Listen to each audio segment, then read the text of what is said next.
बंगाल में कहीं भी आपको ये चीज़ नहीं दिखेगी कि बीजेपी ने कोई एक अच्छी मिसाल कायम करी हो। बीजेपी के वहाँ 70 से ज़्यादा विधायक हैं, वहाँ ठीक ठाक मात्रा में उनके सांसद भी हैं, लेकिन कोई एक ढंग का काम जो बंगाल में उन्होंने किया हो वो उस काम का ये लोग उदाहरण नहीं दे पा रहे हैं। ये लोग ये जरूर बता रहे हैं कि आप बंगाल में हमें लाओगे तो हम जो है बंगाल में रोजगार बढ़ाएंगे, घुसपैठ रोक देंगे। और हाँ, एक चीज़ और आपने जो टॉपिक छेड़ा है तो एक जिक्र और आ रहा है कि जिस मांसाहार को लेके ये देशद्रोह की बात करते हैं, वहां पर इनके चुने हुए सांसद, चुने हुए मंत्री मनोज तिवारी जैसे लोग और अनुराग ठाकुर जैसे लोग मछली खाते हुए पाए गए, और वो भी मंगलवार के दिन। और जब मीडिया ने उनसे सवाल किया, विपक्ष ने उनसे सवाल किया, तो उस पर क्या तर्ज दे रहे हैं कि उस मछली में प्याज लहसुन नहीं था। ये मनोज तिवारी के शब्द हैं, ये बड़े सात्विक तरीके से बनाई हुई मछली थी। तो क्या वो मछली शाकाहारी हो? मुर्गे को गंगा जल में बना लेंगे। और इस पे जो अनुराग ठाकुर है वो ये कह रहा है कि ये शाकाहारी मछली थी। जिस तरीके से गाय और मिथुन, इन्होंने गाय में भी मिथुन ढूंढ के अलग किया, तो क्या हम ये मान के चलें कि मछलियों में भी शाकाहारी मछली और मांसाहारी मछली आने लगी है? क्या उस मछली को जिसको अनुराग ठाकुर ने खाया है उसे शाकाहारी मछली कह दोगे? कल को ये लोग और किसी स्टेट में चुनाव होंगे, अब जब साउथ में चुनाव होंगे तो वहां जाकर ये लोग बकरा खाएंगे, मुर्गा खाएंगे, और उसे भी ये लोग कह देंगे कि साहब ये शाकाहारी बकरा और शाकाहारी मुर्गा है। आदाब, मेरा नाम है शादाब। देश भर के 5 राज्यों में चुनाव है और हर राज्य में भारतीय जनता पार्टी बड़ी सक्रियता से चुनाव लड़ती नजर आ रही है। कांग्रेस का कहीं न कहीं पाला हल्का नजर आ रहा है। आखिर क्यों? वजह क्या है? हर जगह हमारे देश के गृह मंत्री और प्रधानमंत्री देश के लोगों को संबोधित करते नजर आ रहे हैं। ऐसे ही तमाम विषयों पर चर्चा करने के लिए हमारे साथ मौजूद हैं कांग्रेस के वरिष्ठ नेता प्रोफेसर अरुणेश यादव। बहुत बहुत स्वागत है सर। जी धन्यवाद। अमित शाह का बयान आया है कि बंगाल का सीएम बंगाली होगा लेकिन ममता का भतीजा नहीं होगा। देखिए, अमित शाह और प्रधानमंत्री मोदी बंगाल में जिस तरह के बयान दे रहे हैं और जिस तरह की हरकतें कर रहे हैं, इसी टाइप का काम इन्होंने 2021 में भी किया था।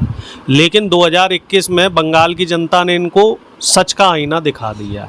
इसी तरह का काम इन लोगों ने आसाम में भी किया। देखिए, राजनीति का एक स्तर होना चाहिए, उस स्तर से आप नीचे ना गिरें। पूरा ये अप्रैल का महीना चला गया, प्रधानमंत्री और गृह मंत्री कितने दिन अपने कार्यालय में बैठे हैं और देश के कामकाज के बारे में उन्होंने कोई रिपोर्ट ली है, कोई आगे ब्यौरा बनाया है, कोई रोड मैप तैयार। बंगाल पर फोकस तो है और बंगाल देश में है। सिर्फ और सिर्फ पूरे महीने भर, 1 महीने से ज़्यादा हो गया, इनका फोकस बंगाल और आसाम पे रहा है। क्योंकि दक्षिण भारत में तो इनकी दाल नहीं गल पाई। चाहे वो तमिलनाडु में जाकर उन्होंने रंग बदल के, उनका रंग बदलना, जो स्किन टोन, आपने स्किन टोन वाला जो फोटो देखा होगा, प्रधानमंत्री ने अपना कैसे तमिलनाडु जाके स्किन टोन चेंज किया, उसको लेके भी तमाम मीम बने हैं।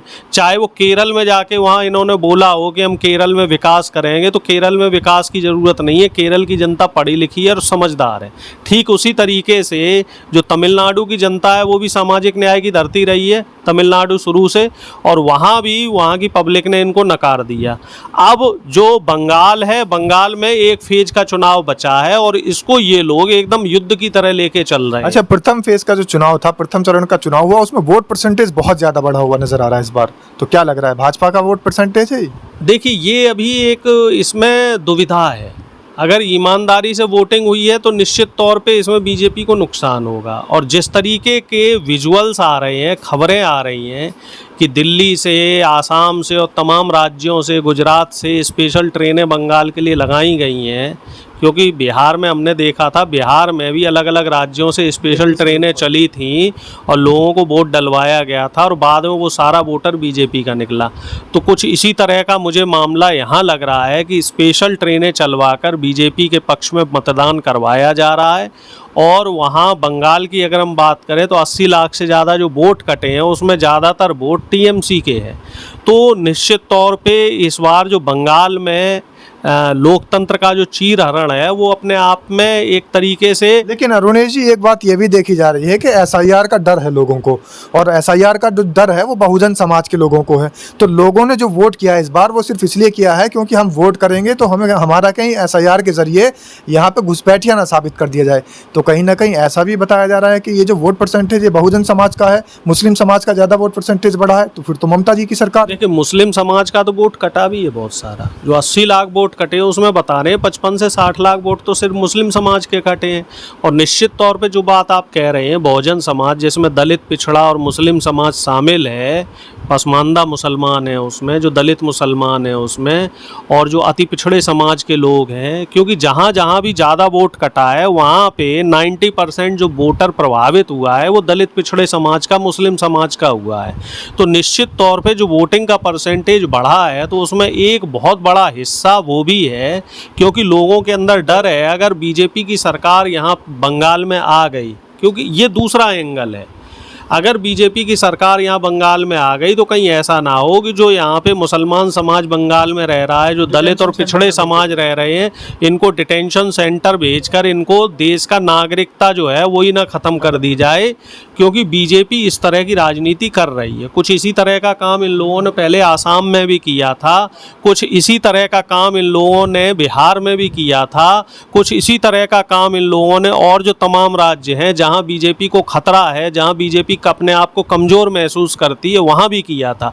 आप देखिए कि जिस तरीके की राजनीति यहाँ बंगाल में करने की कोशिश की जा रही है, बंगाल में प्रधानमंत्री झालमुड़ी तो खाते दिख रहे हैं, बंगाल में प्रधानमंत्री हावड़ा ब्रिज पर नौका विहार तो करते दिख रहे हैं, बंगाल में प्रधानमंत्री दीदी को धमकी देते तो दिख रहे हैं, बंगाल में जो गृह मंत्री हैं वो दीदी को ये तो कहते दिख रहे हैं, उनके खिलाफ अपशब्द तो करते दिख रहे हैं, लेकिन बंगाल में कहीं भी आपको ये चीज़ नहीं दिखेगी कि बीजेपी ने कोई एक अच्छी मिसाल कायम करी हो। बीजेपी के वहाँ 70 से ज़्यादा विधायक हैं, वहाँ ठीक ठाक मात्रा में उनके सांसद भी हैं, लेकिन कोई एक ढंग का काम जो बंगाल में उन्होंने किया हो वो उस काम का ये लोग उदाहरण नहीं दे पा रहे। ये लोग ये ज़रूर बता रहे हैं कि आप बंगाल में हमें लाओगे तो हम जो है बंगाल में रोज़गार बढ़ाएंगे, घुसपैठ रोक देंगे। और हाँ, एक चीज़ और आपने जो टॉपिक छेड़ा है तो एक जिक्र और आ रहा है कि जिस मांसाहार को लेके ये देशद्रोह की बात करते हैं वहाँ पर इनके चुने हुए सांसद, चुने हुए मंत्री मनोज तिवारी जैसे लोग और अनुराग ठाकुर जैसे लोग मछली खाते हुए पाए गए, और वो भी मंगलवार के दिन।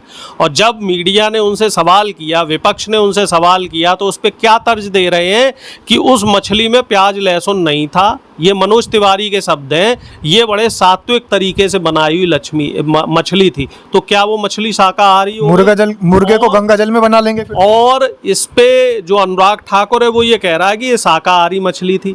जिस तरीके से गाय और मिथुन, इन्होंने गाय में भी मिथुन ढूंढ के अलग किया, तो क्या हम ये मान के चलें कि मछलियों में भी शाकाहारी मछली और मांसाहारी मछली आने लगी है? क्या उस मछली को जिसको अनुराग ठाकुर ने खाया है उसे शाकाहारी मछली कह दोगे? कल को ये लोग और किसी स्टेट में चुनाव होंगे, अब जब साउथ में चुनाव होंगे तो वहाँ जाकर ये लोग बकरा खाएंगे, मुर्गा खाएंगे, और उसे भी ये लोग कह देंगे कि साहब ये शाकाहारी बकरा और शाकाहारी मुर्गा है। ये देश की जनता को और ख़ास तौर से बंगाल की जनता को जिस तरीके से बेवकूफ़ बना रहे हैं। योगी आदित्यनाथ का आप बयान देखिए, उन्हें फ़र्क नहीं मालूम नेताजी सुभाष चंद्र बोस में और विवेकानंद में, और वो बंगाल की जो इंटेलेक्चुअल क्लास की जनता है उनको मूर्ख समझते हैं और ये कहते हैं कि विवेकानंद ने कहा है कि तुम मुझे खून दो और मैं तुम्हें आज़ादी दूंगा। अरे ऐसे मूर्ख लोगों को मुझे नहीं लगता बंगाल की जनता स्वीकार करेगी। हालांकि बहुत सारे मीम पहले भी चल रहे हैं, और जैसा अभी हमारे नेता कांग्रेस के अरुणेश यादव बता रहे हैं कि मछली भी शाकाहारी हो गई है, गाय में भी मिथुन की प्रजाति ढूंढ ली गई है, और बहुत सारे मांस खाने वालों के लिए एक मीम पहले से प्रचलित है कि पंडित जी जब मुर्गा खा रहे थे तो उसका शुद्धिकरण कर रहे थे और उस पर गंगा जल छिड़क के ये कह रहे थे कि आज से तुम आलू हो और खाया जाएगा अब तुम्हें। तो बहुत सारी ऐसी बातें सामने निकल करके आ रही हैं। अरुणेश यादव जी की बातों से आप कितना इत्तेफाक रखते हैं, कितना सहमत हैं, कमेंट के माध्यम से अपनी राय ज़रूर रखिएगा। बहुत बहुत धन्यवाद सर। जी शुक्रिया, नमस्कार।